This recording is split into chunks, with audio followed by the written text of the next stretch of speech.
আজকে সকালবেলার ঘুম থেকে উঠে আগে আমি সংসারের যে বাসি কাজকর্মগুলো হয় সেইগুলো কিন্তু করে নিয়েছি। অন্যদিন তোমাদের সঙ্গে সকালবেলার ঘুম থেকে উঠেই যে সমস্ত কাজকর্মগুলো করি সেইগুলোই শেয়ার করার চেষ্টা করি। আজকে কিন্তু সেই রকম করছি না। আজকে দেখো সকালবেলায় ঘুম থেকে উঠেই আমি বাসি কাজকর্মগুলো করে নিয়েছি। করে নিয়ে যে চা করছি, চা করার থেকেই কিন্তু আমি ভিডিওটা শুরু করছি।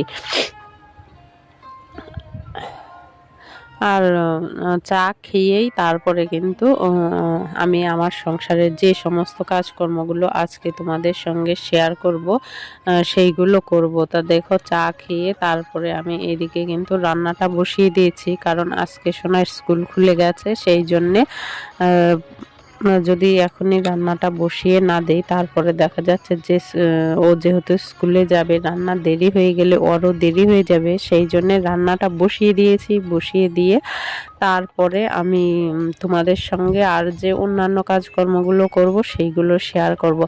আসলে কি বলতো, আমার সংসারে বা আমার ঘরে দামি জিনিস থাকতে না পারে, হয়তো ঘরদোর ভালো না, দেখতে ভালো না, বা ভাঙাচুরো, বা ধরো এই যে ঘাস লতা পাতা চারিদিকে, মাঝখানে বাড়ি, সেইটা দেখতে হয়তো ভালো নাই লাগতে পারে, বা আমার ঘরে দামি জিনিস নাই থাকতে পারে, কিন্তু আমার সংসারে যেটা আছে সেইটা কিন্তু কোনো দামি জিনিসপত্র দিয়ে সেইটা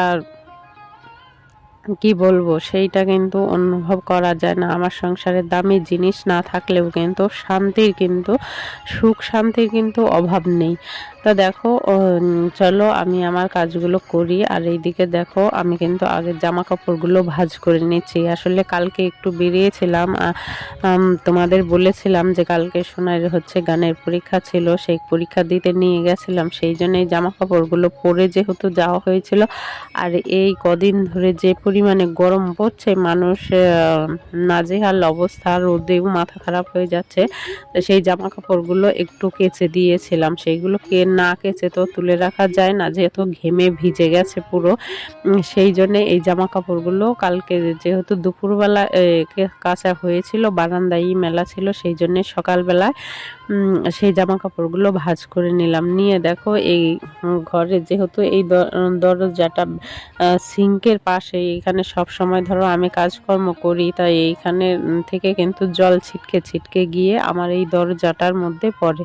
তা ভাবলাম যে এই দরজাটা একটু পরিষ্কার করে দিই। আসলে সাবান দিয়ে যখন বাসন মাজি সেইগুলোও হয়তো ছিটকে পড়ে যায়, যদি না পড়ে তাহলে দরজার উপরে যে সাদা সাদা ছোপ ছোপ পড়েছে সেইগুলো হয়তো পড়তো না। সেইটার থেকে ভাবলাম যে বাসন যে মাজা হয় সেইগুলো ছিটকে এর মধ্যে পড়ে, সেই জন্যেই ছোপ ছোপ পড়ছে। তা যাই হোক, অনেক কথা বলা হয়ে যাচ্ছে। তা চলো তার আগে আমার পরিচয়টা তোমাদের দিয়ে দেই। আমার পরিচয়ই যদি না দেই তাহলে তোমরা আমাকে চিনবে কি করে। তা হ্যালো বন্ধুরা, শুভ সকাল। তোমরা কেমন আছো? আশা করছি তোমরা খুব ভালো আছো, আর আমিও ভালো আছি। আর তোমরা যে যেখান থেকে আমার ভিডিওটা দেখছো তাদের অসংখ্য ধন্যবাদ আর ভালোবাসা জানিয়েই কিন্তু আজকের ভিডিওটা শুরু করছি। আর উত্তর 24 পরগনা জেলার ছোট্ট একটা গ্রাম থেকে আমি প্রীতি আবারও চলে আসলাম তোমাদের সামনে নতুন আরও একটি ব্লগ নিয়ে। আশা করছি আজকের ব্লগটা তোমাদের খুব খুব ভালো লাগবে। তা চলো দেখতে থাকো। আর এইদিকে দেখো আমি কিন্তু এই যে রান্নাঘরের যে মশলা, তারপরে চিনি, বিস্কুটের যে সমস্ত কৌটোগুলো আছে সব সময় ধরো আমরা ব্যবহার করি, সেই কৌটো কাটাগুলো একটু মুছে পরিষ্কার করে নিচ্ছি। ওইগুলো তো সব সময় পরিষ্কার করা হয় না, ধরো বিশেষ কোনো কারণবশতই কিন্তু পরিষ্কার করা হয়, তাই না? তা সেইগুলো কিন্তু পরিষ্কার না করলেও হয় না। যেগুলো যখন ওইগুলো আমরা সব সময় ব্যবহার করি সেইগুলো কিন্তু সপ্তাহে অন্তত একদিন বা 15 দিনে কিন্তু একদিন অবশ্যই পরিষ্কার করা উচিত। তা আমি মাঝে মধ্যে করি, সেইটা হয়তো তোমাদের সব সময় শেয়ার করা হয় না, কিন্তু মাঝে মধ্যে কিন্তু এইগুলো পরিষ্কার করে থাকি। তো দেখো রান্নাঘরের কাজকর্ম করতে করতে এই ঘরে চলে আসলাম। এই ঘরের জানলাগুলো বন্ধ, আর বাইরে কিন্তু ভালোই হাওয়া দিচ্ছে জানালাটা, সেই জন্য আগে আমি খুলে দিচ্ছি। জানালাটা খুলে দিলে কি ঘরে একটু হাওয়া বাতাস ঢুকবে, আর যেই 10টা 11টা বাজবে তখন কিন্তু আর ঘরের দরজা জানলা খুলে রাখা যাবে না। মানে বাইরে এতটাই রোদের তাপ, যে রোদের তাপ এসে ঘরের মধ্যে ঢোকে, তখন দুপুরবেলায় যে খেয়ে একটু ঘরের ভেতরে শোবো সেই উপায় থাকে না, বা পরিস্থিতিও বলতে পারো থাকে না। ঘরের ভিতরে যেন প্রচণ্ড গরম হয়ে পড়ে। তা দেখো দরজা জানলাগুলো খুলে দিয়ে তারপরে কিন্তু আমি বিছানাটা গুছাতে চলে এসেছি। তা চলো বিছানাটা গুছিয়ে নেই। আর বিছানাটা যতই গোছাই না কেন, বিছানা কিন্তু আমার গোছানো থাকে না। এই যে গুছিয়ে যাচ্ছে না, আর দুষ্টু উঠবে, উঠে ধরো একটু পড়া হলো না হলো, একটু খেয়ে তারপরে যে এসে বিছানার উপর টিভি ছেড়ে নিয়ে বসবে, একদম দুপুর 12টা 1টা পর্যন্ত ওই চালিয়ে যাবে। আর বাচ্চারা বিছানার উপর থাকলে বিছানার যে কি পরিস্থিতি হয় সেটা তো তোমরা বুঝতেই পারছো। যাদের বাড়ি বাচ্চা আছে তারা কিন্তু বুঝতেই পারছো যে বিছানাটার কি পরিস্থিতি হয়। বিছানাটার দিকে একদম তাকিয়ে দেখার মতো থাকে না। আর বিছানাটা যদি এলোমেলো বা অগোছালো থাকে দেখবে, তখন কিন্তু ঘরটাও অগোছালো মনে হয়। আর বিছানাটা যদি টান টান করে গোছানো থাকে, ঘরটা যদি অগোছালোও থাকে, তাও কিন্তু খুব একটা খারাপ দেখায় না। কিন্তু বিছানাটা যদি অগোছালো থাকে আর ঘরটা যদি গোছানো থাকে, তাহলেও কিন্তু দেখতে ভালো দেখা যায় না, সেটা আমি মনে করি। যাই হোক, দেখো ওইদিকের বিছানাটা গুছিয়ে তারপরে এসেছিলাম এই ঘরে ঝাড়ু নিতে। তা ঝাড়ু নিতে এসে দেখো জুতোগুলো এদিক ওদিক ছড়িয়ে ছিটিয়ে আছে। তা ভাবলাম জুতোগুলো একটু গুছিয়ে রাখি, না হলে সেই বাড়িতে মানুষ থাকে 3জন, আর জুতো থাকে 4-5 জোড়া বাইরের জুতো। তাই এতগুলো জুতো বাইরে ফেলে রোদে বৃষ্টিতে ভিজে নষ্ট হয়, তাই না? সেই নষ্ট না করে যদি ভেতরে তুলে রাখি তাহলে কিন্তু অনেক দিন যায় জুতোগুলো, তাই না? আর বাইরের রোদে বৃষ্টিতে ভিজলে তখন কিন্তু, আর বিশেষ করে রোদে, এই যা রোদ উঠছে না, এই রোদে যদি জুতোগুলো বাইরে পড়ে থাকে তাহলে এই জুতোর যে ফিতেগুলো, সেই ফিতেগুলো কিন্তু টেকে না, তাড়াতাড়ি কেটে যায় বা ছিঁড়ে যায়। তা দেখো আমি কিন্তু জুতোগুলো এইখানটায় গুছিয়ে রাখছি। আসলে এইটা একটা এই জুতো যে রাখলাম র্যাক বলতে পারো, বা যাই বলো না কেন, ওইটা একদিকটা একটু ভাঙা, সেই জন্য একদিকে একটু নিচু দেখাচ্ছিল। তো দেখো জুতোগুলো গুছিয়ে আমি ঝাড়ুটা নিয়ে কিন্তু চলে আসলাম। এইদিকে একটু ঝুল দেখতে পেয়েছিলাম, সেই জন্য ঝুলগুলো ঝেড়ে নিলাম। ঝেড়ে নেওয়ার জন্যই মূলত ঝাড়ুটা নিয়ে এসেছি। আর এই যে খাটের এই কর্নারটা দিয়ে দেখছো আমি ঝাড় দিয়ে নিচ্ছি, সেই জায়গাটায় কিন্তু সবসময় ঝাড় দেওয়া হয় না, যেহেতু এদিকটায় অসুবিধে, সেই জন্য ওই দিকটায় ঝাড় দেওয়া হতো না। জানলাগুলোও পরিষ্কার করে দিয়ে আমি চলে আসলাম কিন্তু রান্নাঘরে। এই যে বালতিগুলো দেখছো, এই বালতিগুলোর এই ঢাকনাগুলোর উপর না প্রচণ্ড ধুলো পড়ে। এত ধুলো যে কোথা থেকে আসে জানি না, তবে এই বালতিগুলোর মুখ ঢাকনাগুলোর উপরে এতটাই পরিমাণে ধুলো বসে যে 2 দিন 4 দিন পর পর না মুছলে না এইগুলো একদম ব্যবহার করার যোগ্য থাকে না। তো দেখো আজকেও আমি সেই রকম মুছে পরিষ্কার করে নিচ্ছি, মুছে আজকে পরিষ্কার করছি, কদিন যাবে জানি না। তবে যাই হোক, এত ধুলো পড়ে, তার ধুলো তো ফেলে রাখলে দেখতেও বাজে দেখায়, ব্যবহার করতেও বাজে লাগে, তাই না? হাত দিতেও বাজে লাগে। সেই জন্য দেখো বালতিগুলো আমি ঘষে ঘষে একটা কাপড়ের সাহায্যে পরিষ্কার করে নিলাম। নিয়ে এইদিকে এসেছি আবার। সে সকালে তো রান্না হয়েই গেছে।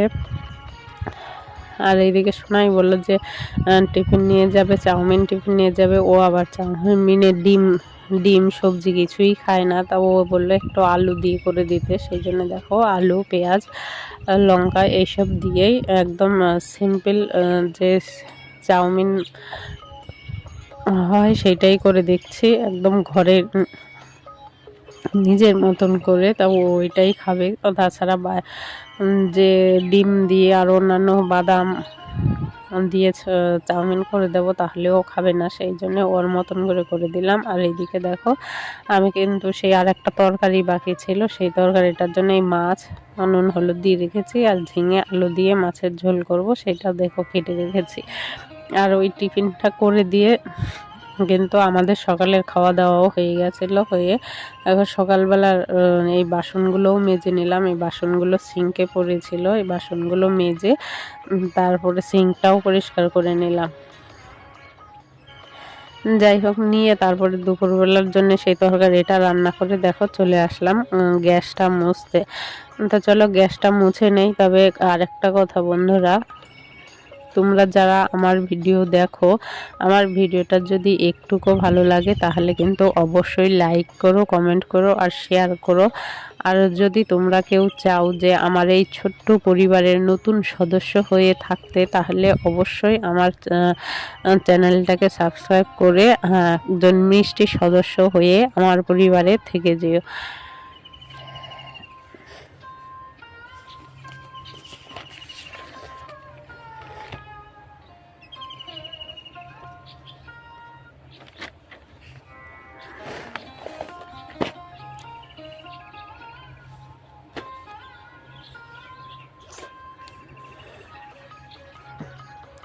তো দেখো, তোমাদের সঙ্গে কথা বলতে বলতে কিন্তু প্রায় আমার সমস্ত কাজকর্মই হয়ে গেল। রান্নাটা তো হয়েই গেছে, এইদিকে গ্যাসও মোছা হয়ে গেল।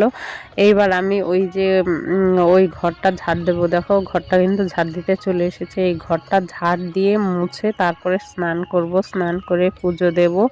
তারপরে দুপুরবেলা খাওয়া দাওয়া করে তারপরে সোনাই তো স্কুলে গেছে, আমি আর দুষ্টুই খাওয়া দাওয়া করব, করে তারপরে একটু শোবো। আসলে দুপুরবেলার কাজ সকাল থেকে সেই কাজ করতে করতে সেই 3টে বেজে যায়। 3টে বাজার পরে ধরো খাওয়া দাওয়া না হওয়া পর্যন্ত, দুপুরবেলার খাওয়া দাওয়া হয়ে যাওয়ার পরে কিন্তু একটু রেস্ট হয় না, তারপরে কিন্তু আবার সেই সন্ধে বেলায় শুরু হয়ে যায়। তো দেখো, যাই হোক, ঘরটা ঝাড় দিয়ে এবার ঘরটা মুছে নিচ্ছি। আসলে ঘরটা মুছতে না অনেকটাই লেট হয়ে গেছে, এখন প্রায় 1:30 2 বাজে। 2 তো বাজবেই, তাই এখনও আমার ঘর মোছা হয়নি। এবার ঘরটা মুছবো, স্নান করব, পুজো দেব, তারপরে সমস্ত কাজকর্ম। আর এইসব কাজকর্ম করতে করতে না পুরো ঘেমে গেছে। আর স্নান করে আসলেও তো শান্তি নেই, যেই স্নান করে আসবো সেই দরদর করে ঘাম বেরোবে। তবে কি আর করা যাবে বলো। আজকের ভিডিওটা এইখানেই শেষ করছি। তোমরা সবাই ভালো থেকো, সুস্থ থেকো। Tata, by.